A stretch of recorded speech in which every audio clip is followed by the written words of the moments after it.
La centrale nucléaire de Tchernobyl en Ukraine a été construite au début des années 1970. Le dernier réacteur, le numéro 4, est mis en service en 1983. C'est celui-là qui est détruit par l'explosion du 26 avril 1986.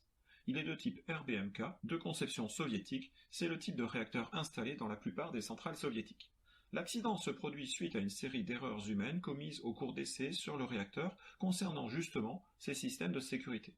Lors de ces essais, la puissance du réacteur chute, ce qui pousse les opérateurs à essayer de le relancer en dépassant les limites autorisées. Les opérateurs poursuivent les tests malgré l'alarme déclenchée par le système d'arrêt d'urgence. La chaleur et la pression au cœur du réacteur augmentent considérablement quand le réacteur remonte brusquement en puissance. Quand le système d'arrêt d'urgence est déclenché, il est trop tard, d'autant que la mise en œuvre de ce système est longue et que la chaleur intense empêche son bon fonctionnement. Le réacteur explose et menace l'intégrité du réacteur numéro 3. Les premiers à intervenir sur l'incendie sont de simples pompiers, sans équipement spécial, qui tentent d'éteindre l'incendie avec de l'eau. Inefficace dans ce cas. L'incendie est éteint le premier jour par la projection de sable et de bord depuis des hélicoptères. Mais le cœur du réacteur émet toujours des particules. On doit arrêter la fusion du réacteur en larguant par le trou causé par l'explosion 5000 tonnes de sable, de bord, de plomb, d'argile, grâce à des milliers de passages en hélicoptère.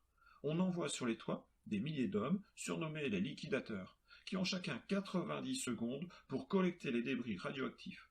De nombreux pilotes d'hélicoptères, de nombreux liquidateurs ont développé par la suite des cancers et sont morts dans les années suivantes. Des mineurs creusent un tunnel sous la dalle de béton du réacteur. On coule ensuite dans ce tunnel du béton pour stopper l'enfoncement du réacteur qui fond. Les opérations de décontamination de la centrale, il faut comprendre de ramassage de débris, et d'isolation du réacteur commencent rapidement. Là encore, des milliers de liquidateurs ont été sacrifiés. La construction du premier sarcophage est terminée en octobre 1986. Un second sarcophage est mis en place en 2016. Un protocole de démantèlement reste encore à mettre sur pied. La population locale n'est évacuée que 30 heures après l'accident. Jusqu'à la fin du mois d'août, ce sont les personnes vivant dans un rayon de 30 km qui sont évacuées. Après un mois de communication de crise, c'est-à-dire au cours duquel les autorités essaient d'en dire le moins possible, Gorbatchev reconnaît la gravité de l'accident le 14 mai. Cela va d'ailleurs dans le sens de sa politique de glasnost et insiste lourdement sur la réussite des travaux entrepris pour lutter contre l'incendie. Pendant 15 ans, seuls les 56 premiers décès sont officiellement reconnus, alors que l'accident a peut-être causé à plus ou moins long terme plusieurs centaines de milliers de morts. Et les nuages radioactifs ont traversé l'Europe, contaminant les sols, les végétaux, les populations, à des doses certes très faibles. Au total, l'accident qui s'est produit le 26 avril 1986 à la centrale nucléaire de Tchernobyl est le plus grave qui se soit produit dans le domaine nucléaire et a porté atteinte au niveau mondial à la confiance des opinions publiques dans le nucléaire.